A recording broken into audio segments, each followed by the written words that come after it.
మనకు తెలిసిందే కదండి, June 20th 8 వసంతాలు చాలా మంచి ఒక లవ్ స్టోరీగా మన ముందుకు వస్తుంది. ప్రేమ అంటే చేరాల్సిన గమ్యం కాదు, చేయాల్సిన ప్రయాణం అంటూ ఆ ప్రయాణాన్ని ఒక 8 వసంతాలలో చూపించడానికి మన ముందుకు తీసుకొస్తున్నారనమాట. దాని గురించి మాట్లాడడానికే మన హీరోయిన్స్ రెడీగా ఉన్నారు, Sanjay garu and Shuddhi Ayodhya. So yes, hearty welcome to you both of you. So 8 Vasantalu, అసలు ఆ అచ్చ తెలుగు టైటిల్ని పలకడానికి కూడా ఎంత హాయిగా బాగా అనిపిస్తుందో కదా. టైటిల్ నుంచి ఈ సినిమాకి సంబంధించిన ప్రతిదీ కూడా మమ్మల్ని అంత అద్భుతంగా టచ్ చేసింది అని చెప్పాలి, థియేటర్స్కి వచ్చేలాగా. So to start with Raviteja garu, Phanindra garu, the director of this film, ఆయనతో చాలా మంచి జర్నీ, ర్యాపో బాండ్ షేర్ చేసుకున్న పర్సన్గా 8 వసంతాలు ఎలా స్టార్ట్ అయిందో మీ నుంచి తెలుసుకుంటే బాగుంటుంది. యువర్ ఆబ్వియస్ చాయిసా ఈ సినిమాకి? చాలా పెద్ద స్టోరీ అండి, కానీ for the sake of interview చిన్నగా చెప్తాను. First thing, obvious choice yes and no. Okay, చాలా బ్యాక్ అండ్ ఫోర్త్, చాలా డ్రామా జరిగింది. ప్రతి సినిమాలో కూడా జరిగేది అది. కానీ ఫస్ట్ కథ రాసుకున్నప్పుడు మాత్రం ఫణీంద్ర నాకు మీరు అన్నట్టు ఆ జర్నీ ఉండడం వల్ల నాకు ఒకసారి ఇలా ఒక కథ రెడీ చేసుకున్నా నేను చెప్తా అన్నట్టు ఒక నరేషన్ ఇచ్చారు. సో అప్పుడే నాకు అతను ఏం చెప్పాడంటే, ఇది నేను చాలా పెద్ద స్టార్స్తో తీద్దాం అనుకుంటున్నా, ఎక్కడైనా వీలైతే మనం ఎక్కడన్నా ట్రై చేద్దాం అన్నట్టు చెప్పాడు. అప్పుడు నేను అవకాశాల కోసం తిరుగుతున్నాను అనమాట. Okay, wonderful. అంటే when it comes to Phanindra, అతను ఏది ఇచ్చినా నేను మహాప్రసాదంలా చేస్తాను అండి, because I'm extremely grateful to him. ఇవాళ నేను ఇక్కడ కూర్చున్నా అంటే అది ఆయన వల్లే. సో నేను ఆయనతో కూడా అదే చెప్పాను, మీరు నన్ను ఎప్పుడు పిలిచినా, ఎంత చిన్న రోల్ అయినా పెద్ద రోల్ అయినా ఏదైనా నేను వచ్చి చేసేస్తా, అసలు మీరు నాకేం చెప్పక్కర్లే కూడా, just tell me when and where. అలా కొన్ని నెలలు అయ్యాక ఇది మైత్రిలో అవ్వడము, ఒక ప్రెస్టీజియస్ ప్రొడక్షన్ హౌస్, అండ్ చాలా డిస్కషన్స్ తర్వాత కొత్త వాళ్ళతో వెళ్దాము అని ఆయన అనుకోవడము. అప్పుడు మళ్ళీ నా డిస్కషన్ రావడంతో ఆయన కొంచెం బికాస్ ఆఫ్ మధురం ర్యాపో, 11 years బ్యాక్ మేము మధురం అనే ఒక యూట్యూబ్లో ఒక ఇండిపెండెంట్ ఫిల్మ్ చేసాం. చూడని వాళ్ళకి చెప్తున్నాను. యా, సో ఆ ర్యాపో వల్ల అతనికి నా మీద ఉన్న ఒక నమ్మకం వల్ల నన్ను కొంచెం పుష్ చేశాడు. అలా నాకు ఈ అవకాశం వచ్చింది. But actually Mythri movie makers లాంటి సంస్థ నిర్మించబోతోంది సినిమా, ఓకే చేసింది అన్న న్యూస్ వచ్చినప్పుడు హోప్స్ ఇంకా తగ్గే ఛాన్సెస్ ఉంటాయి. ఎందుకంటే మైత్రి మూవీ మేకర్స్ అనగానే ఎనీ ఎస్టాబ్లిష్డ్ హీరో ఒప్పుకుంటారు, చేస్తారు అనే ఇది ఉంటుంది, సిచ్యువేషన్ ఉంటుంది. కాబట్టి అప్పుడు ఎలా ఉండింది? ఇంకా నాకు రాదులే అని ఏమన్నా అలాంటి డిసప్పాయింట్మెంట్ వచ్చిందా ఆ స్టేజ్? ఒక డౌట్ అయితే ఉండిందండి, నిజంగా మాట్లాడాలంటే ఆ డౌట్ అయితే ఉండింది. మీరు అడిగిన క్వశ్చన్ కూడా కరెక్టే. ఎందుకంటే ఇప్పుడు నాకు అవకాశం వచ్చింది కాబట్టి నేను మైత్రిలో సినిమా చేస్తున్నా అనగానే ఈజీగా ఒక 50 మంది నన్ను అడుగుంటారు, నా ఫ్రెండ్స్ కానీ, నా థియేటర్ యాక్టర్ ఫ్రెండ్స్ కానీ, వీళ్ళందరూ కానీ, నువ్వు పొలిటీషియన్ కొడుకువా, మీ ఫాదర్కి బ్యాక్గ్రౌండ్ ఉందా, లేదా నువ్వు డబ్బులు పెట్టావా, లేదా నవీన్ గారికి కానీ రవిశంకర్ గారికి కానీ నువ్వు ఏమన్నా రిలేటివా, లేదా నీకు మాకు తెలియని భాషా బ్యాక్ డ్రాప్ ఏమైనా ఉందా నీకు, అంటే ఇన్ని రోజులు మాకు చెప్పండి, అసలు ఎలా, how is it possible boss? So అందరూ నన్ను ఒక నెపోటిజం ప్రోడక్ట్ అని అనుకున్నారు. తప్పులేదు, ఎందుకంటే ఒక పెద్ద బ్యానర్లో నాకు తెలిసి ఈ మధ్యకాలంలో జరగలేదండి అది. ఒక ఒక కొత్త నటుడికి ఒక ప్రెస్టీజియస్ బ్యానర్లో, ప్రెస్టీజియస్ అంటే అది కూడా ఒక లీడ్, ఒక హీరో. అండ్ మైత్రి అనేది ఇండియాలో #1 బ్యానర్ అండి, పాన్ ఇండియా. వాళ్ళందరికీ నేను ఒకటే చెప్పేవాడిని, నాకు కూడా తెలియదు బాస్ ఇది ఎలా వచ్చిందో, జస్ట్ గాడ్స్ గ్రేస్. బట్ దీన్ని బట్టి అర్థమవుతుంది మైత్రి మూవీ మేకర్స్ ప్యూర్గా సినిమాకి ఏం కావాలో దానికే స్టిక్ అయి ఉంటారు అనేది. సో క్యారెక్టర్స్ని మీలో చూసుకున్నారు డైరెక్టర్ గారు కాబట్టి మిమ్మల్నే తీసుకోవడం జరిగింది. అండ్ వీఆర్ గ్లాడ్ దట్ ఇలాంటి ఫ్రెష్ ఫేసెస్తో ఒక ఫ్రెష్ నెరేటివ్ని మేము వినగలుగుతున్నాము అనేసి. సో అనంతిక గురించి కూడా టీజర్ 1 ఇంటర్వ్యూలో మనం మాట్లాడుకున్నాం యాక్చువల్లీ, ఇది టీజర్ 2 ఇంటర్వ్యూ. సో అనంతిక ఎలా వచ్చారు ఈ క్యారెక్టర్లోకి, శుద్ధి అయోధ్య గురించి అన్ని మాట్లాడుకున్నాము. సో ఇప్పుడు సంజయ్ అండ్ శుద్ధి గురించి మాట్లాడుకుందాం మనం. సో ఈ కెమిస్ట్రీ, వీళ్ళిద్దరి బాండింగ్ ఎలా ఉండబోతోంది? How is it different from Varun and Shuddhi? I think వరుణ్తో ఇట్స్ కొంచెం కూడా I think teen kind of అవుతుంది. ఓకే, అయితే కానీ that there is depth and everything. కానీ maybe I don't know, maybe the age or something, ఇక్కడ మీకు కొంచెం మెచ్యూర్ అవుతుంది. అండ్ సో డెప్త్, చాలా డెప్త్ ఉంది, చాలా లేయర్స్ ఉంది. ఇక్కడ I think little more pure, real అలా ఉంటుంది. టీజర్ 2లో ఒక డైలాగ్ వచ్చిందండి మొన్న, అది బాగా పాపులర్ అయింది ఆ డైలాగ్. ప్రేమంటే మనం చేరాల్సిన గమ్యం కాదు, చేయాల్సిన ప్రయాణం అని. మా love story track pretty much ఆ డైలాగ్ లో కన్వే అవుతుంది. అది ఎలా కన్వే అవుతుంది అనేది మనకి సినిమాలో తెలుస్తుంది. అదే ఆ డెప్త్ కూడా ఆ డైలాగ్ లోనే కవర్ అవుతుంది. అవునా? దట్ ప్రయాణం ఏంటి అనేది, ఆ ప్రయాణం ఏంటి అనేది, మా ప్రయాణం ఏంటి, నా ప్రయాణం ఏంటి అనేది సినిమాలో అంటే చాలా వండర్ఫుల్ గా ఒక్క లైన్ ద్వారా ఫణీంద్ర గారు కన్వే చేశారు. Is a terrific writer. So మీరు నాకు తెలిసి స్టోరీ స్టేజ్ నుంచి ఫాలో అయ్యి ఉంటారు, ఐ మీన్ ట్రావెల్ చేసి ఉంటారు, అండ్ మీరు కూడా క్యారెక్టర్లో చాలా ఇన్వాల్వ్ అయ్యారు కూడా. కాబట్టి ఫణీంద్ర గారు చెప్పాల్సిన ఈ ఆన్సర్ మీరు చెప్పగలుగుతారని నేను ఎక్స్పెక్ట్ చేస్తూ, 8 వసంతాలే ఎందుకు, 10 వసంతాలు ఎందుకు కాకూడదు, 6 వసంతాలు ఎందుకు కాకూడదు, 8 వసంతాల్లో సంజయ్ ఎన్ని వసంతాలు, వరుణ్ ఎన్ని వసంతాలు, ఇలాంటి డౌట్లు ఉన్నాయి, మాకు క్లియర్ చేయాలి. Ladies first. 12 ఎస్ 12 వసంతాలు యాక్చువల్గా. Yeah, okay.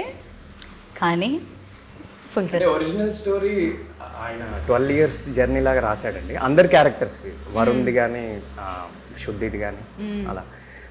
కానీ అది కొన్ని రీజన్స్ వల్ల 8 వసంతాలు అయింది.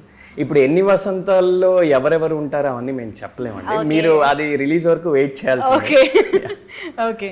సో వసంతాలు కి సంబంధించి మన సినిమాకి సంబంధించి ఒక డైలాగ్ ఉంది, లైక్ అనుభవాలుని వసంతాలు అంటాము, 365 రోజులు లెక్క వేస్తే అది సంవత్సరం అవుతుంది అని. అలాగా సినిమాలో ఏమంటారు, కాలాలకి సంబంధించి లైక్ సీజన్స్ ఈ నెరేటివ్లో ఒక భాగం అవుతున్నాయి అని అనిపిస్తుంది టీజర్స్ చూస్తుంటే. లైక్ మనకి మాన్సూన్, వింటర్, ఫాల్, ఎవ్రీథింగ్ కనిపించిపోతున్నాయి. They are also part of narrative అని అనిపిస్తుంది.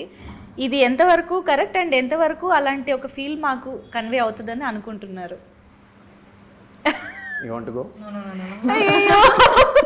ఏం మీకు ఇన్స్ట్రక్షన్స్ బాగా ఇచ్చినట్టున్నారు ఫణీంద్ర గారు, ఏం రివీల్ చేయొద్దు అంటే. నిజంగానే చాలా అంటే టీజర్ 1 టీజర్ 2లో చూసింది మీరు చాలా సర్ఫేస్ లెవెల్ అండి. సినిమాలో చాలా విషయాలు ఉన్నాయి, మేము రివీల్ చేయలేము. కానీ మీరు అడిగిన దానికి ఏంటంటే కొన్ని కోఇన్సిడెంట్స్లో అలా కలిసి వచ్చాయి. అంటే మేము చాలా అవుట్డోర్ షూట్ చేసాము.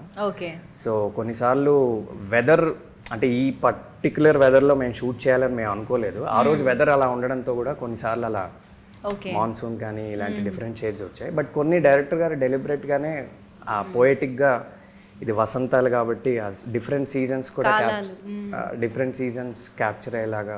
అంటే ఇప్పుడు మీరు ఆ పోస్టర్ చూసినా ఈ పోస్టర్ చూసినా చాలా కాంట్రాస్ట్ ఉంటుంది. ఎగ్జాక్ట్లీ. సో అది మనకి ఫాల్ లాగా ఉంటుంది, ఇది కొంచెం మాన్సూన్ లా ఉంటుంది. సో అది ఆయన అటెన్షన్ టు డీటెయిల్ అనేది కొన్నిసార్లు మనకు కూడా అర్థం కావండి. He's a genius. ఎందుకంటే ప్రతి సినిమాకి ఆ ఫీల్ రాదు. ఇందులో వచ్చింది అని అంటే డెఫినెట్గా అందులో డెలిబరేట్గా మన సినిమాటోగ్రఫర్ కానీ డైరెక్టర్ కానీ అనుకుని చేసి ఉండాలి, చూపించి ఉండాలి. మీరు ఈ క్వశ్చన్ రేపు ఎప్పుడైనా డైరెక్టర్ గారు ఇంటర్వ్యూ ఇస్తే అడగాలి, మీకు ఇంకా మంచి ఆన్సర్ దొరుకుతుంది. Absolutely yes. సో ఇద్దరు రైటర్స్ ఇన్ ద ఫిల్మ్ కదా, like Sanjay is a writer and శుద్ధి ఈజ్ ఆల్సో ఏ రైటర్. ఇద్దరు రైటర్స్ లవ్లో పడితే లేకపోతే ఒక రిలేషన్షిప్ అంటే ఎలాంటి కాన్వర్జేషన్స్ ఉంటాయి అనేది టీజర్ ద్వారానే అసలు మచ్చుక్కి ఉన్న 2-3 డైలాగ్స్తోనే మేము అర్థం చేసుకోవచ్చు. చాలా పొయటిక్గా, బ్యూటిఫుల్గా ఉండబోతున్నాయి డైలాగ్స్ అని చెప్పేసి. So how would it be, writers మధ్య కెమిస్ట్రీ ఏంటి, ఆ డైలాగ్స్ ఎలా ఉండబోతున్నాయి, what you have to say about it? Phanindra ఇందాక చెప్పినట్టు ఆయన ఒక టెరిఫిక్ రైటర్ అండి. అంటే తెలుగు భాష మీద ఆయనకి ఎక్స్ట్రాడినరీ గ్రిప్ ఉంది. గ్రేటెస్ట్ ఆఫ్ ద గ్రేటెస్ట్ రైటర్స్తో ఆయన పోల్చచ్చు.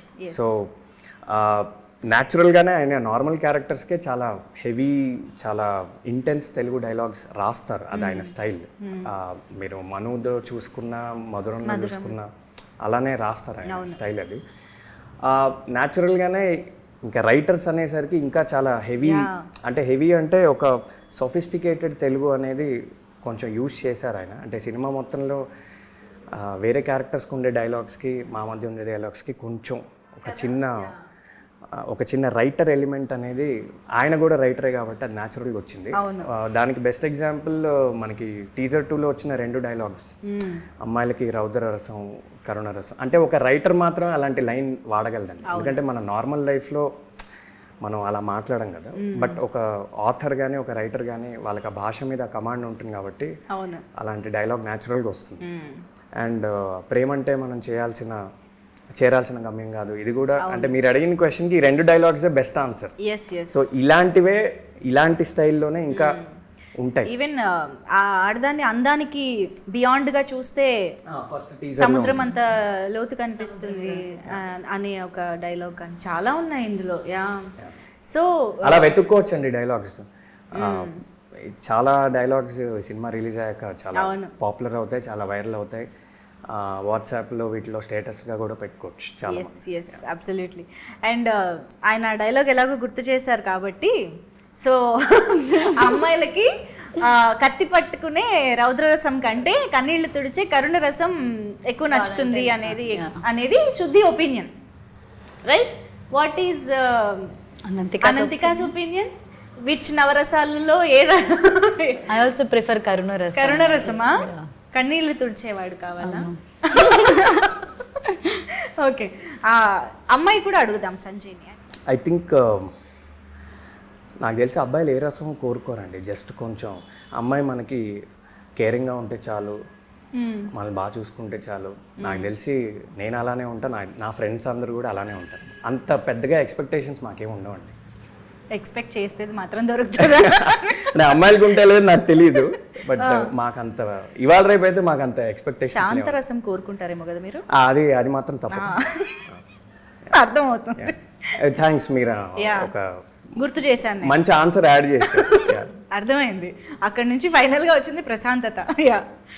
Okay, so after 11 years director గారితో మీరు మళ్ళీ వర్క్ చేసే అవకాశం దొరకడం, అఫ్ కోర్స్ నాకు తెలిసి మీరు ఆన్ అండ్ ఆఫ్ కలుస్తూ ఉండొచ్చు, డిస్కస్ చేస్తూ ఉండొచ్చు, బట్ ఆన్ సెట్స్ ఆయన డైరెక్షన్లో వర్క్ చేయడం అనే ఎక్స్పీరియన్స్ మళ్ళీ ఇన్ని సంవత్సరాల తర్వాత దొరికింది మధురం అనే షార్ట్ ఫిల్మ్ తర్వాత. సో వాట్ చేంజ్డ్ అప్పటికి ఇప్పటికీ? ఎలాంటి ఎక్స్పీరియన్స్, మీ ఎక్స్పీరియన్స్లో ఎలాంటి మార్పు వచ్చింది? ఇది నన్ను చాలామంది అడిగారండి, ఎందుకంటే మీరు అన్నట్టే ఆ 11 years జర్నీ వల్ల. అగైన్ ఇది ఒక ఎస్సే ఆన్సర్, నేను కొంచెం చిన్న పారాగ్రాఫ్లో చెప్పడానికి ట్రై చేస్తాను, కానీ ముందు ఒక కాంటెక్స్ట్ ఇవ్వాలి. నేను ఫణీంద్ర గారిని బ్యాక్ స్పేస్ అనే ఒక షార్ట్ ఫిల్మ్ చూసి నేను ఒక ఫ్యాన్ బాయ్ లాగా ఫేస్బుక్లో ఆయన అప్రోచ్ అయ్యండి. ఆ రోజుల్లో ఇన్స్టాగ్రామ్ ఇవేమి ఉండేవి కాదు. సార్, నా పేరు సో అండ్ సో, నేను ఒక షార్ట్ ఫిల్మ్ చేశా, ఇవి నా 2 photos, మీరు ఎప్పుడన్నా నాకు ఒక అవకాశం ఇస్తారా? Back space is a terrific film అట్లా. సో అలా 3-4 సార్లు వెనకాల పడ్డాక మొత్తానికి ఆయన ఒక అపాయింట్మెంట్ ఇచ్చి అలా ఒక 3-4 times డిస్కస్ చేశాక ఆ మధురం అనే ఒక ప్రాజెక్ట్ అయ్యి, అది ఆయన కలిసిన కాంటెక్స్ట్. అప్పుడు నేను ఫణీంద్ర గారికి ఒక ఫ్యాన్ బాయ్, ఎప్పుడు ఇలానే చూసేవాడిని, నేను సెట్ మీద ఇలానే చూసా, ఇప్పుడు కూడా ఇలానే చూస్తున్నా. 11 years తర్వాత ఏదన్నా మారలేదంటే నేను ఆయన్ని చూసే విధానం. అప్పుడు this guy is going to change Indian cinema అలానే చూసా, ఇప్పుడు అలానే చూసా. సో నా పర్స్పెక్టివ్ ఏం మారలేదు. ఇంక ఎక్స్పీరియన్స్ అంటే again going back to 11 years, నేను ఫస్ట్ టైం నా ఫస్ట్ షాట్ మధురంలో ఆయన డైరెక్ట్ చేస్తున్నప్పుడు రోలింగ్ కెమెరా యాక్షన్ అని చెప్పినప్పుడు నేను కూర్చుని ఉన్నా. చాందిని చౌదరి గారు ద హీరోయిన్, నేను డైలాగ్ స్టార్ట్ చేసా, చెప్తూనే ఉన్నా అదొక 9 minutes సింగిల్ టేక్ అయింది. సో ఆయన టేక్ ఓకే అని చెప్పాడు. టేక్ ఓకేనా అంటే యా ఓకే అన్నాడు. షోరా అంటే ఒకసారి 2 minutes అలా ప్లేబ్యాక్ పైన చూసేసి ఓకే అన్నాడు. సో ఆ మూమెంట్ నుంచి నా ఫస్ట్ షాట్ అది, ఆ మూమెంట్ నుంచి ఆ సినిమా ఎండ్ అయ్యే వరకు నేను బ్లైండ్గా అతన్ని సరెండర్ అయిపోయి. ఈరోజు అసలు ఒక ఫుటేజ్ కానీ ప్లేబ్యాక్ కానీ అంటే ఫణీంద్ర గారు ఓకే చెప్తే ఓకే, అంతే ఏదైనా. అసలు so the best thing about the experiences అసలు సొంత బుర్ర వాడక్కర్లేదు. అప్పుడు వాడలేదు, ఇప్పుడు వాడలేదు. అండ్ ఆయన జడ్జ్మెంట్ కూడా అలానే చాలా స్పాట్ ఆన్ ఉంటుందండి. ఆయన చెప్పినవి చాలా జరుగుతాయి. ఈ సినిమా వల్ల నీకు చాలా గుర్తింపు వస్తుందని అప్పట్లో చెప్పారు ఆ మధురం వల్ల, అది అలా వచ్చింది. ఇవాళకి చాలామంది నన్ను ఆ షార్ట్ ఫిల్మ్తో నన్ను గుర్తిస్తారు. సో అదే నమ్మకం ఈ సినిమాలో కూడా డే 1 నుంచి క్యారీ అయింది. ఆయన షార్ట్ ఓకే చెప్తే ఓకే, లేదంటే లేదు. అసలు మేము ఎవరం ఫుటేజ్ చూసేవాళ్ళం కాదు, అట్లీస్ట్ నా వరకు. ప్లేబ్యాక్ లేదు, ఫుటేజ్ లేదు. మాకేమన్నా డౌట్ ఉన్నా కానీ లేదు, ఆయన ఓకే చెప్పాడు కదా ఓకే. సో ఆ బ్లైండ్ ఫెయిత్, బ్లైండ్ సరెండర్, ఆ experience. And it's the same. And one more thing, నేను ఆయన గురించి మాట్లాడితే నాకు ఒక 10 days అయినా సరిపోదు. బట్ లాస్ట్ పాయింట్ ఒకటి చెప్తాను, వేరే ఇంటర్వ్యూస్లో ఇంకోటి చెప్తాను. ఏంటంటే ఆయన ప్రెజెన్స్లో ఉంటేనే మనం చాలా నేర్చుకోవచ్చండి. ఆయన ఆలోచన విధానం కానీ, ఆయన మాట్లాడే స్థాయి కానీ, ఆయన ప్రిన్సిపల్స్ కానీ, ఆయన ఫిల్మ్ని చూసే విధానం కానీ, ఆయనకి ప్రతి క్రాఫ్ట్ పట్ల ఉండే ఒక గ్రిప్ కానీ. అండ్ ఎప్పుడైనా మనం ఏమైనా రాకపోయినా ఆయన చేసి చూపించేస్తాడు. So he knows editing, he knows music, he knows acting, he knows visuals, every craft of film ఆయనకు వచ్చు అనమాట. జస్ట్ అప్పుడప్పుడు ఆయన మాట్లాడుతుంటే అలా వింటూ ఉండొచ్చు.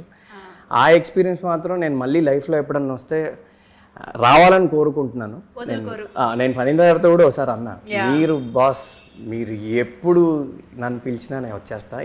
It's a dream come true to work with you again. Amazing. So ఇంకా we wish to see many more projects మీ ఇద్దరి కాంబినేషన్లో, కొలాబరేషన్లో.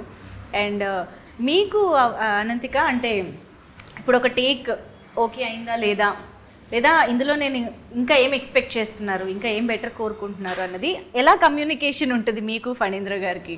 నాకు కూడా అంతే. బికాజ్ ఏదైనా టేక్ బాగాలేదు అంటే సార్ ఏదైనా చెప్తావు, కానీ నేను కూడా అలా వెళ్ళి sir can I do it, ఒకసారి కూడా చేయొచ్చా, ఆర్ ఇది చేంజ్ చేయాలా, సజెషన్స్ నేను ఇప్పటి వరకు అడగలేదు. బికాజ్ సార్కి ఏం కావాలో అంతే చేస్తాం. ఇప్పటి వరకు అంతే. మీరు మీ అంతటా వెళ్ళి నేను ఇలా చేస్తా అలా చేస్తా అని ఏం లేదు. ఓకే, సో బ్లైండ్గా డైరెక్టర్ని ఫాలో అయిపోవడమే. సో మైత్రి మూవీ మేకర్స్ లాంటి ఒక prestigious, because if the scene came out చాలా మంచిగా అంటే he will just give a smile, అంతే. చాలాసార్లు ఆయన సెట్ మీద ఎలా ఉంటాడంటే సరిపోతుంది అంటాడు. ఓకే, ఎప్పుడైనా ఆయన జస్ట్ ఇలా కొంచెం ఇలా చిరునవ్వు, అంటే అరనవ్వు లాగా అలా నవ్వాడంటే మనం ఆ రోజు ఇంకా ఇంటికి వెళ్ళి అసలు చాలా హ్యాపీగా పడుకోవచ్చు. ఎస్. అలా ఎన్నిసార్లు, ఎన్ని రోజులు, ఎన్ని నిద్రలు వచ్చాయండి? కొన్ని వచ్చాయి. అంటే అలా ఆయన కొంచెం ఒక చిన్న స్మైల్ ఇచ్చిన రోజులు ఉన్నాయి. అవునవును, చాలా సార్లు. పర్లేదు, అంటే మేము అందరం కౌంట్ చేసుకుంటామండి, నీకు ఎన్నిసార్లు స్మైల్ ఇచ్చాడు. సో ఇప్పుడు వేరే యాక్టర్స్ మేమందరం ఎప్పుడైనా అవుట్డోర్ లో ఉన్నప్పుడు నీకు ఎన్ని సీన్స్ కి నీకు స్మైల్ ఇచ్చాడు, నాకు ఇంత ఏదో ఒక కాంపిటీషన్ లా ఉంటుంది. ఓ నైస్. సో మేబీ ఆయన ఎక్స్పెక్ట్ చేసిన దానికంటే వచ్చినప్పుడు ఆ రియాక్షన్ వస్తుంది. అంటే మీరు బాగా చేస్తే ఆయన సరిపోతుంది అంటారు. సరిపోతుంది. మీరు టెరిఫిక్ గా చేస్తే ఒక ఎందుకంటే ఆయన అంత హై స్టాండర్డ్స్ సెట్ చేస్తాడు. అమేజింగ్. అందరికి. ఇప్పుడు ఒక ట్రికీ క్వశ్చన్ అడుగుతాను, అంటే సంజయ్కి వరుణ్కి కాంబినేషన్ సీన్స్ ఉన్నాయా? అది ఇలాంటి ట్రిక్ క్వశ్చన్స్ మీరు నన్ను అడిగితే ఎట్లా? ఇగో మీరే అన్నారు ప్రెస్టీజియస్ మైత్రి మూవీ మేకర్స్ అని. నా ఫస్ట్ ఫిల్మ్ ఇండస్ట్రీలో ఉండాలా వద్దా అండి? మీరు అసలు నన్ను పంపించేస్తారు ఇలాంటివన్నీ చెప్తే. ఇలాంటి ఇంట్రెస్టింగ్ ఆన్సర్స్ చెప్పాలి, ఉండాలంటే. అయ్యో, ఉండాలి కాబట్టి అసలు సేఫ్ గా గేమ్ ఆడాలి మనం. మీరు నేను 2-3 సినిమాలు చేశాక ఇలాంటివి అడగండి, మేబీ కొంచెం ఇంకొన్ని చెప్పగలను. ఓకే సరే, ఫస్ట్ టైం కి దీనికి అంటే ఇండస్ట్రీలో నేను సేఫ్ అనుకున్న రోజు నేను చెప్తాను. సరే, వదిలేద్దాం ఇప్పటికి. So yes, I just want to know the experience, the incredible experience of working with Mythri movie makers. అసలు సెట్లో ఎలా ఉండేది? రవిశంకర్ గారు, నవీన్ గారితో మాట్లాడడం, వాళ్ళతో ఎప్పుడైనా ఇంటరాక్ట్ అవ్వడం, ఇలాంటివి జరిగాయా? ఎలా అనిపించింది ఓవరాల్గా? యా, సమ్టైమ్స్ రవి గారు use to come and visit and use to set. అది ఒక మంచి ఫీలే కదా, అందరూ ఉంటావు. ఐ థింక్ నేను ఫస్ట్ టైం కాదు, ఇప్పుడు సీన్ మధ్యలో చూస్తున్నది. ఐ హ్యాడ్ అ సీన్ కొంచెం కదా, ఏంటో అది చెప్పచ్చు అని నాకు తెలియదు. ఒక ఇంపార్టెంట్ సీన్లో ఉన్నప్పుడు సార్ వచ్చారు యాక్చువల్లీ. ఓకే, ఏంటో సార్ వస్తున్నప్పుడు ఒక ఫీల్ ఉంటుంది. సార్ వస్తున్నారు సార్. ఏం ఫీల్ ఉంటుంది? భయం ఉంటుందా? హ్యాపీనెస్ ఉంటుందా? కాన్ఫిడెన్స్ ఉంటుందా? అంటే చాలా రెస్పెక్ట్ ఉంది అంతే. భయం అయితే కాదు. భయం అయితే. రవిశంకర్ గారు is such a cool person. Yeah, for you? Limited interaction, అవునా? చాలా తక్కువ. ఆయన అప్పుడప్పుడు వచ్చేవాళ్ళు, వచ్చినప్పుడు ఆయన ఎక్కువ మాట్లాడరు, సైలెంట్ గా వస్తారు, ఒకసారి అబ్జర్వ్ చేస్తారు, వెళ్ళిపోతారు. కానీ అన్ని ఎవ్రీథింగ్ ఓకేనా అని అడుగుతావు నాతో ఓకే. సో ప్రొడ్యూసర్స్ కి మా అందరికంటే అట్లీస్ట్ నాకంత ఇంటరాక్షన్ జరగలేదు సో ఫార్. రైట్. రాను రాను జరగాలని కోరుకుంటున్నాను. Of course, after the success, Yeah, during the definitely. promotions, yes. So 8 వసంతాలు సినిమాలో డైలాగ్స్ కానీ, విజువల్స్ కానీ, క్యారెక్టరైజేషన్స్, వీటన్నిటి గురించి మేము ఎంత మాట్లాడుకుంటున్నామో, ఎంత ఇంప్రెస్ అయ్యామో, ఈక్వల్లీ మమ్మల్ని అట్రాక్ట్ చేసింది music of the film. Hesham Abdul Wahab గారి మ్యూజిక్ అంటే, అది కూడా ఒక లవ్ స్టోరీ అంటే అసలు ఇంక అది పండగ. లవ్ స్టోరీ ఫ్యాన్స్కి అయితే పండగ అనమాట ఆ జాన్రాకి. సో అలాంటి మ్యూజిక్ గురించి ఎంత మాట్లాడుకున్నా తక్కువే. బట్ మీ ఇద్దరి కాంబినేషన్ సాంగ్స్ గురించి ఒక్కసారి చెప్తే దాని తర్వాత నేను ఒక విషయం చెప్తా. అగైన్ రీసెంట్ గా విన్నా, సో బ్యూటిఫుల్, చాలా బాగానే ఉంది. I think you gonna love it. Wow. Okay, రాబోతోంది, మేము వినబోతున్నామా? We are going to. నేను ఇంకా ఆ సాంగ్ వినలేదండి, అంటే తను ఏ సాంగ్ గురించి అయితే చెప్తుందో ఆ సాంగ్ ఇంకా వినలేదు. ఓకే. రేపు అందరితో పాటు నేనే వింటా. బట్ ఆయన మ్యూజిక్ అనేది ఇంకా ఆఫ్ కోర్స్ మీరు ఏ లవ్ స్టోరీ తీసుకున్నా ఆయన బిగ్గెస్ట్ అసెట్ ఆ సినిమాకి. అంటే హాయ్ నాన్న కానీ, మలయాళం హృదయం కానీ. సో అంటే నాకు నమ్మబుద్ధి అవ్వట్లే అండి, ఇలా నా వెనకాల ఒక పోస్టర్ ఉండి, మైత్రి అని ఉండి, హేషామ్ అబ్దుల్ వహాబ్ మ్యూజికల్ అని ఉండి, and my God father Phanindra. అంటే నేను ఎవ్రీ 5 minutes నేను రిమైండ్ చేసుకుంటున్నా, ఓకే ఇది నిజంగానే ఇది రియల్ అని. అంటే నా 11 years డ్రీమ్ అండి ఇది. సో అంటే ఇంక ఎవరిని తీసుకున్నా ఇంకా హేమీలే ఉన్నారు. నిజంగా ఇట్స్ గాడ్స్ గ్రేస్. ఫస్ట్ సినిమాకే ఇలాంటి అవకాశం చాలా రేర్. హోప్ఫుల్లీ ఇది అందరికీ వర్కౌట్ అవ్వాలని కోరుకుంటున్నాను. You can clearly understand actually మీ ఎక్సైట్మెంట్ ఎలా ఉంది అని చెప్పేసి. So we're also equally excited to watch the film and experience the film in theatres. ఎందుకంటే నాకు తెలిసి లవ్ స్టోరీస్కి ఏదో ఒక పాయింట్ ఆఫ్ టైంలో ఏదో ఒక డైలాగ్కో చాలామంది కనెక్ట్ అవుతూనే ఉంటారు కాబట్టి, రిలేట్ చేసుకోగలుగుతాం కాబట్టి ఈక్వల్లీ ఎక్సైటెడ్. అయితే ఇప్పుడు పాటల గురించి ఎలాగో వచ్చింది కాబట్టి, సంజయ్ శుద్ధి గురించి చాలా పాడుంటారు, అండ్ వరుణ్ కూడా పాడారు. ఇలాగా మనం పని చేద్దాం. మీరు నేను చూపించే స్టార్స్కి ఒక పాట డెడికేట్ చేయాలి అని అంటే ఏం చేస్తారనేది ఇప్పుడు మన సెగ్మెంట్. ఓకేనా? సో మనం ఆ రౌండ్లోకి వెళ్ళిపోదాము. I will show you the picture of the star. So here we go. First Ananthika బేసిక్గా మంచి సింగర్ కూడా కాబట్టి స్టార్ట్ చేసేద్దాము. Thank you very much. So first, the కలల రాకుమారుడు of many girls, super star Mahesh Babu garu. I think Mahesh Babu song కదా, that song అదే నేను విన్నా actually. That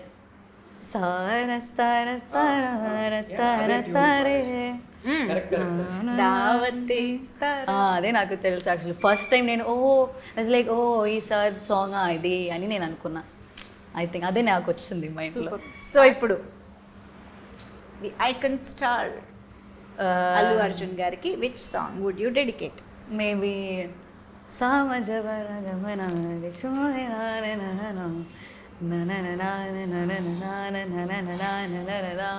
wow, amazing, beautiful. మన లవ్ స్టోరీకి దగ్గరగా ఆ సాంగ్ కూడా. ఓకే, అండ్ ఓకే, ఎక్కువ ఇబ్బంది పెట్టాను. ఇంకొక చడా. I love Radhe Shyam actually. Okay. So Radhe Shyam songs అంటే నాకు చాలా నచ్చింది. So there is one song, నగుమోము తారలే, అది. వావ్, అరే వా, మీకు లిరిక్స్ వల్ల పాడలేకపోతున్నారు కానీ సూపర్గా చాలా బాగా హమ్ చేస్తున్నారు. That was amazing. Thank you so much Ananthika. ఇక్కడికి లేదా క్వశ్చన్స్? నాకు మాత్రమేనా? నేనే మాట్లాడుతున్నాను. ఇది జెలసియా, రివెంజా, అవుట్ ఆఫ్ ఎక్కడి నుంచి వస్తుంది అది? ఎందుకు లేదు, ఆబ్వియస్గా రవితేజ గారికి కూడా ఉన్నాయి. So the first beautiful actress Samantha. Attarintiki దారేదిలో song ఉంటుంది, కిర్రాకు కిర్రాక్ కిరాక్ కిరాక్ పుట్టించావే, ఆ ఒకలైనే వచ్చి నాకు. ఓకే, ఆ లైన్ డెడికేట్ చేసి డెడికేటెడ్ టు సమంత. ఎస్, ఎప్పుడున్నా కిర్రాక్ పుట్టిస్తారు కాబట్టి స్క్రీన్ పైన. ఎస్, అండ్ నెక్స్ట్ నేను కొంచెం మాస్ సాంగ్స్ ఎక్కువ వింటా అండి. సో పక్కా లోకల్ నాకు సాంగ్ పాడడం రాదు, కానీ నేను థియేటర్లో చాలా ఎంజాయ్ లైన్ వస్తుంది పక్కా లోకల్ నేను పక్కా లోకల్ అంతే, తరినానే అంతే. ఓకే, ఇప్పుడు మాత్రం మీకు లిరిక్స్ తన్నుకుని వస్తాయి చూడండి, ఆటోమేటిక్ గా వస్తాయి హీరోయిన్ కి. My all time favourite Ananthika. నన్ను ఎవరన్నా నా ఫేవరెట్ యాక్టర్స్ ఎవరు అంటే నేను అనంతికానే చెప్తాను. ఓకే, సో ఫార్ ఇది రాసి పెట్టుకోండి అమ్మా, వచ్చే సంవత్సరాల్లో వసంతాల్లో తర్వాత ఇంటర్వ్యూస్ వేరే ఇంటర్వ్యూస్ లో కూడా ఇదే చెప్తా ఫ్యూచర్. ఓకే, నేనేం ఆన్సర్ మార్చను. మురారిలో ఒక సాంగ్ ఉంటుందండి, ముద్దొచ్చిన గోరింకవే తాను అందానికే అర్ధానివే కట్టున్న బొట్టున్న గోదా. కాస్ట్యూమ్ కూడా set. That's the perfect song for Ananthika. Hey this is amazing. భలే టైం గుర్తొచ్చింది. మై స్టార్ సార్ అలా మంచి పాట గుర్తొచ్చింది, వినాలి. చాలా చాలా బాగుంటుంది. నీకు తెలియదు ఈ సాంగ్? నేను లింక్ పంపిస్తాను. Beautiful song. ఫేవరెట్ హీరో ఇంకొక ఆయన ఉన్నాడండి, ఆయన ఫోటో చూపిస్తే మీరు కరెక్ట్ గా న్యాచురల్ స్టార్ నాని. ఓ ఓకే, అయితే చూపిద్దాం. యా సో నాకు నేను చెప్తా సాంగ్ దట్ జారే జారే నాకు చాలా సాంగ్స్ ఇష్టం యాక్చువల్లీ. ఆ సాంగ్ ఉంది, ఇంకా నేను చూసే అదే లెగసేం లేదు తెలియదు. నాని గారు అనగానే పాటలు వెల్లువలా పొంగుకొస్తున్నాయి. యా అర్థమైంది, ఇప్పుడే అర్థమైంది. Okay, so well done. So మంచి మంచి పాటలు అయితే గుర్తు చేశారు డెడికేట్ చేస్తూ. సో ఇప్పుడు ఇంకొక ఇంట్రెస్టింగ్ గేమ్లోకి వెళ్ళిపోదాం మనం. సో లవ్లో ఇప్పుడు మనకి చాలా మేజర్ రోల్ ప్లే చేస్తున్నది టెక్స్టింగ్. లైక్ మనం ఏం ఎక్స్ప్రెస్ చేయాలన్నా, దేని గురించి మాట్లాడాలన్నా మనం వెంటనే చేసేది వాట్సాప్ ఆర్ టెక్స్ట్. కాబట్టి నేను I'll give you some situations. ఆ సిచ్యువేషన్స్లో మీరు మీ పార్ట్నర్కి, ఐ మీన్ లవర్కి ఎలాంటి రిప్లై ఇస్తారో, ఎలాంటి టెక్స్ట్ చేస్తారో అనేది మాకు కావాలి. లవర్ కంటే లవర్కే. When you forgot their birthday or any important date, ఏం టెక్స్ట్ చేస్తారు? ఇప్పుడు నేను అంటే గర్ల్ ఫ్రెండ్ బర్త్డే మర్చిపోయారు ఫర్ ఎగ్జాంపుల్, ఆ రోజే నెక్స్ట్ డే కాదు, నెక్స్ట్ డే గుర్తొచ్చింది. నెక్స్ట్ డేనా ఆ రోజే గుర్తొచ్చింది. బా, ఇంత డీటెయిల్ స్టోరీ. అంటే దాన్ని బట్టి టెక్స్ట్ మెసేజ్ మారుతుంది కదండి. మర్చిపోయారంటే అర్థం ఏంటి? ఆ రోజు అయిపోయిందనే కదా. నెక్స్ట్ డే గుర్తొచ్చింది, ఏం టెక్స్ట్ చేస్తారు? నిన్న నేను 10 days బ్యాక్ ఫ్రాన్స్ నుంచి నీ కోసం ఒక రింగ్ ఆర్డర్ ఇచ్చాను. ఫ్రాన్స్ ఎప్పుడు వెళ్ళారు? రింగ్ ఆన్లైన్ ఆర్డర్ ఇచ్చాను. ఆన్లైన్ ఆర్డర్ ఇచ్చాను. అది షిప్మెంట్ డిలేస్ వల్ల అది రాలేదు. నేను విష్ చేస్తే ఆ రింగ్ నీకు ఇచ్చే విష్ చేద్దాం అనుకున్నా. ఆ రింగ్ లేకుండా నా మొహం నీకు చూపిలేకపోయా అని చెప్తా. ఆ రింగ్ ఇవాళ వస్తుందని చెప్పి వెంటనే 3 hours లో ఎక్కడి నుంచో బ్లింకిట్ నుంచో ఎక్కడి నుంచో తెచ్చేసాను. మన్మధుడిలో నాగార్జున గారి డైలాగ్, స్వీటీ నీ కోసం కోటి నుంచి పట్టుకొచ్చాను, సంథింగ్ అదే అంటున్నా. చాలా స్కెచ్ చేశారమ్మా. 2 నిమిషాల్లోనే ఇంత స్కెచ్ చేశారంటే ఒక 24 hours లో ఎన్నేసి ఉంటారు. తప్పదండి, తప్పదు. డ్రై 1 word రిప్లైస్ ఇస్తున్నప్పుడు ఓకే కూడా కాదు, కే ఇవన్నీ వస్తాయి కదా. డ్రై 1 word రిప్లైస్ నేను రిప్లై చేయను. అది రిప్లై చేయదంట అనంతిక. రవితేజ ఏం చేస్తారు?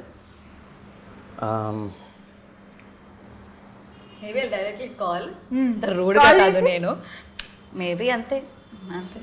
చాలా పెద్ద మనసు అనంతిక. నా వెంటనే నా మెసేజ్ ఏముంటుందంటే, నా వల్ల ఏమైనా తప్పు జరుగుంటే సారీ అని చెప్పి అక్కడితో అది ఏం చేసేస్తా. ఒకవేళ తప్పు లేకపోయినా సారీ అనేది పడి ఉంటుంది కాబట్టి. Oh my God. ఓకే, చాలా మందికి చాలా ఇన్స్పిరేషన్ ఇప్పుడు మీరు. ఏదైనా ఆక్వర్డ్ మూమెంట్ అయినప్పుడు, జరిగినప్పుడు, అంటే ఫర్ ఎగ్జాంపుల్ ఇప్పుడు మీరిద్దరూ ఎక్కడైనా తిరుగుతున్నప్పుడు కనిపించి, అంటే ఫ్యామిలీ మెంబర్స్కి కనిపించడం కానీ ఇలాంటివి ఏమైనా అనుకోని సిచ్యువేషన్స్, ఆక్వర్డ్ సిచ్యువేషన్స్ ఏమైనా జరిగితే, బయట మిమ్మల్ని మీ ఫ్యామిలీ మెంబర్స్ చూసేశారు, కట్ చేస్తే ఎవరికి వాళ్ళు వెళ్ళిపోయారు, అప్పుడు ఏం మెసేజ్ పెట్టుకుంటారు? అంటే ఒకరికొకరు అంటే లైక్ మీరు మీ ఫ్యామిలీకి ఏం మెసేజ్ పెడతారు? ఫ్యామిలీకి కాదు, మీరు మీ గర్ల్ ఫ్రెండ్. మన ఇద్దరము ఒక చారిటీ కోసము వెళ్తూ, నువ్వు ఆ చారిటీ ఆర్గనైజేషన్లో వాలంటీర్ అని నేను మా ఇంట్లో చెప్పాను. సో ఏం అనుకోకు, నెక్స్ట్ టైం ఎదురుపడినప్పుడు మాత్రం ధైర్యంగా yes she's my girlfriend అని చెప్తా. ఇలాంటి టెక్స్ట్ మీకు వచ్చినప్పుడు మీరు ఎలా రియాక్ట్ అవుతారండి? చారిటీ కోసం కలిసామని చెప్తే I want your reaction for this text, అంటే దిస్ పర్టికులర్ టెక్స్ట్ యాక్చువల్లీ. అంటే ఇంట్లో కూడా వెళ్ళి చారిటీ చేస్తున్నా అంటే కొంచెం పేరెంట్స్ దగ్గర లేదా ఫ్యామిలీ వాళ్ళ దగ్గర పాయింట్స్ పడతాయి. అయిపోయింది, చారిటీ కోసం ఈ అమ్మాయిని కలిసానని చెప్పారు తప్ప ఇంకా రిలేషన్ గురించి చెప్పలేదండి. How would you react if your boyfriend does this? It's okay. అయ్యా ఇంత మంచిది ఆ శాంతరసం అండి, ఇందాక మీరు అన్నారు కదా అమ్మాయిల్లో ఏం కావాలంటే ఆ శాంతరసం తనలో ఉందన్నమాట. శుద్ధికే కాదు, చూసే ఆడియన్స్ అనంతిక కూడా పడిపోయేలా ఉన్నారు ఈ ఆన్సర్స్కి. సో మీరే ఒక కాన్వర్జేషన్ స్టార్ట్ చేయాలని అంటే how would you start a conversation? First the senior Ravi garu. ఇండస్ట్రీలో ఆమె సీనియర్ అండి. సో ప్లీజ్, నీది ఇది ఎన్నో సినిమా? 6వ సినిమా కాదు, 4వ సినిమా. సో నువ్వు నన్ను ఇలా ర్యాగింగ్ చేయకూడదు, నువ్వే సీనియర్. మీది ఎన్ని ఇయర్స్ అండి? ఇది నా ఫస్ట్ సినిమా అండి. ఎన్ని ఇయర్స్ కాదు, ఇండస్ట్రీలో ఎన్ని ఇయర్స్ కాదు, సినిమా ఇదే first. Okay, done. Yeah Ravi garu చెప్పండి. How would you start a conversation with your girlfriend? Girlfriend తో కాన్వర్సేషన్ స్టార్ట్ చేయాల్సిన అవసరం ఉండదు. అంటే ఆమె మూడ్ బాగాలేదా లేదా లైక్ ఏదైనా తీసుకోండి, మీరు ఇంట్రెస్టింగ్ గా ఏదైనా ఒక కాన్వర్సేషన్ బిల్డ్ చేయడానికి స్టార్ట్ చేయాలి అంటే ఎలా? అంటే యా యాక్చువల్లీ గర్ల్ ఫ్రెండ్ కాకపోయినా ఫస్ట్ టైం మెసేజ్ చేస్తున్నారు అనుకోండి, for example just you have met అంతే, క్రష్, ఫస్ట్ టైం టెక్స్ట్ చేస్తున్నారు, ఏమని టెక్స్ట్ చేస్తారు? అంటే అందరు అబ్బాయిలాగా చాలా మంది అబ్బాయిలాగా ఫస్ట్ గూగుల్లో best 10 first text messages to a girl అని ఏదో కొడితే, లేదా చాట్ జీపీటీలో ఏదో కొడితే కొన్ని వస్తాయండి. కొన్నిసార్లు ప్రతిసారి బ్రెయిన్ పనిచేయదు కదా, అందులో మనకి కొన్ని లైన్స్ వచ్చినప్పుడు మరీ కాపీ పేస్ట్ చేస్తే దొరికిపోతాం కాబట్టి అక్కడక్కడ కొన్ని పదాలు ఇదటు అది ఇటు వేసుకుని కొంచెం మరీ పర్ఫెక్ట్ ఇంగ్లీష్లో ఉన్నా దొరికిపోతాం కాబట్టి కావాలని కొంచెం గ్రామర్ మిస్టేక్స్ 1-2 వేసేసి అలా కొంచెం అటు తిప్పి ఒకటి పంపిస్తాను. అమ్మాయిలందరూ షాక్. ఇది ఐడియా రానప్పుడు, అప్పుడప్పుడు ఐడియా వచ్చినప్పుడు న్యాచురల్గానే ఏదో వస్తుంది కదండి. అంటే రవి గారి నుంచి ఎంతమందికి మెసేజెస్ వెళ్ళాయో నాకు తెలియదు, సో ఒకసారి చూసుకోండి అమ్మా ఫస్ట్ మెసేజ్ ఏంటని. మీరు చాలా ఇంట్రెస్టింగ్ ఉన్నారు, can I take you out for coffee, ఇది మోస్ట్ కామన్ అండి. కానీ ఇప్పుడు నేను అలాంటి మెసేజ్ పెట్టలేను, నేను కమిటెడ్ కాబట్టి ఎవరికి. సో మేబీ ఇదివరకు చాట్ జీపీటీ అండి, అంటే చాట్ జీపీటీ లేని రోజుల్లో ఏదో గూగుల్ అంతే. ఎక్స్పీరియన్స్ నాకు లేదు. అవును, అది మీ నుంచే వస్తుంది ఆ మెసేజ్ కాబట్టి. ఏం మెసేజ్ వస్తుంది? స్లోగా స్టార్ట్ అవుతుంది, స్లోగా టెక్స్ట్ చేస్తుంది ఏదో ఫ్లోలో నార్మల్గా. నార్మల్ కదా. ఇక్కడ నాకు ఇంట్రెస్టింగ్ ఆన్సర్ రాలేదు కాబట్టి నేను క్వశ్చన్ మార్చేస్తా. మీరు నాని గారికి ఒక టెక్స్ట్ పంపించాలి, అది ఒక అప్పుడు ఏం పంపిస్తారు? బట్ నేనైతే అలా టెక్స్ట్ చేయను, లైక్ నేనైతే అలా చేయను. నేను నార్మల్గా నేను అంత మేబీ నాని గారికి నేనేం చూపియను నార్మల్గా. అంటే నేను చుమ్మా ఊరికి నేను టెక్స్ట్ చేస్తాను నార్మల్గా, లైక్ ఊరికే కాదు నార్మల్గా నేను టెక్స్ట్ చేస్తా, like hi sir this is Ananthika అంతే. అప్పుడు సార్ టెక్స్ట్ చేస్తావు మేబీ అంత పోతుంది అంతే. Hi sir this is Ananthika అని టెక్స్ట్ చేస్తారంట first. What a great thought. Okay, next క్వశ్చన్కి వెళ్ళిపోదాం. When you see them online after good night, అంటే అలాంటి టైంలో ఏమీ టెక్స్ట్ చేయకపోవడమే బెటర్ అండి. ఎందుకంటే అలాంటి టైంలో టెక్స్ట్ చేస్తే మేబీ చాలామంది అబ్బాయిలు ఫేస్ చేసే ఉంటారు. నువ్వు ఎందుకు నన్ను ఇన్ని క్వశ్చన్స్ అడుగుతున్నావు, అంటే నువ్వు నన్ను అనుమానిస్తున్నావు అని రేపు మార్నింగ్ గొడవ అవుతుంది. అదేదో అప్పటికప్పుడు మనం వదిలేసి సర్లే మనకి ఎందుకని పడుకుంటే అట్లీస్ట్ రేపు మార్నింగ్ పీస్ ఉంటుంది. అప్పుడు కొంచెం టెన్షన్గా ఉన్నా కానీ అంటే వ్యాలిడ్ ఆన్సర్ ఇగ్నోర్ చేసేయడం బెస్ట్ అండి. అంటే బెస్ట్ అంటే నేను ఇగ్నోర్ చేస్తా అంటున్నా, ఏం సలహా ఇవ్వట్లేదు కాదు. ఇంత ఎక్స్పీరియన్స్డ్ ఆన్సర్స్ వస్తున్నాయి, పక్క కమిటెడ్ అంటున్నారు. ఓకే, అంటే మరి మేబీ అందుకే నాకు లవ్ స్టోరీ ఛాన్స్ వచ్చిందేమో, న్యాచురల్గా వస్తాయి. మేబీ ఓకే, మీకు ఒక అసలు తన ఫోనే చెక్ చేయదండి గుడ్ నైట్ అన్నాక. ఇంకా పడుకుంటుంది. యా కరెక్టే, అనంతిక ఇస్ అ గుడ్. ఎందుకంటే మార్నింగ్ లేచి మళ్ళీ డాన్స్ ప్రాక్టీస్ అవన్నీ చేయాల్సి ఉంటుంది. Yeah yeah yeah yeah when they are too friendly to someone else also, I mean does that bother you? అప్పుడు ఎలాంటి టెక్స్ట్ చేస్తారు? ఫ్రెండ్లీ అంటే నో. ఫ్రెండ్లీ అంటే మీరు టూ ఫ్రెండ్లీ అన్నారు కాబట్టి మరి అది కూడా చాలా రీడ్ బిట్వీన్ ద లైన్స్ చేయొచ్చు అక్కడ.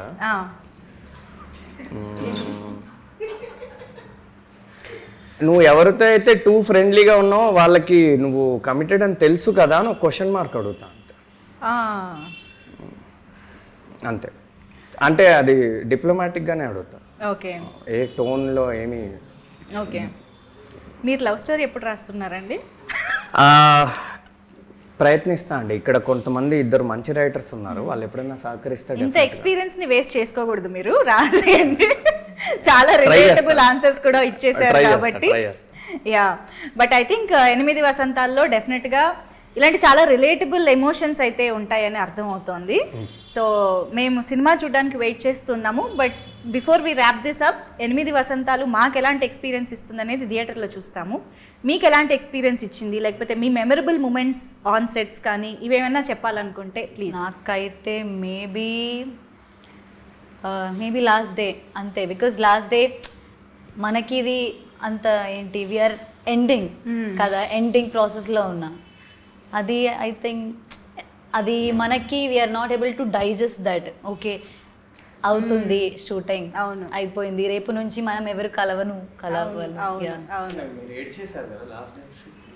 ఏడ్చలేదు నేను. Okay, but you felt that ఏడవా అది. ఓకే ఓకే, కానీ వేరే రీజనా? Okay, last day it was very beautiful. కానీ స్టిల్ ఐఎమ్ నాట్ ఫీలింగ్ 8 వసంతాలు అయిపోయింది అని. Still it's like a home లాగా అంతే. Super. Yeah, first most common answer ఒకటి ఇస్తా అండి. ఆ షూట్ మొత్తం మెమరబుల్ ఎక్స్పీరియన్స్. పిక్నిక్ లా జరిగింది, అవుట్డోర్. మేము చాలా లొకేషన్స్లో కూడా షూట్ చేసాం, పిక్నిక్ లా జరిగింది. అది కూడా ఫ్యాక్టే, కానీ కామన్ ఆన్సర్. అయితే నాకు నిజంగా ఇది చాలా పెద్ద డ్రీమ్ కమ్ ట్రూ అండి. ఇందాక నేను 2-3 సార్లు చెప్పాను. ప్రీ రిలీజ్ ఈవెంట్లో స్పీచ్ అవకాశం వస్తే మళ్ళీ ఇంకా చెప్తాను. చాలా పెద్ద డ్రీమ్ ఇది.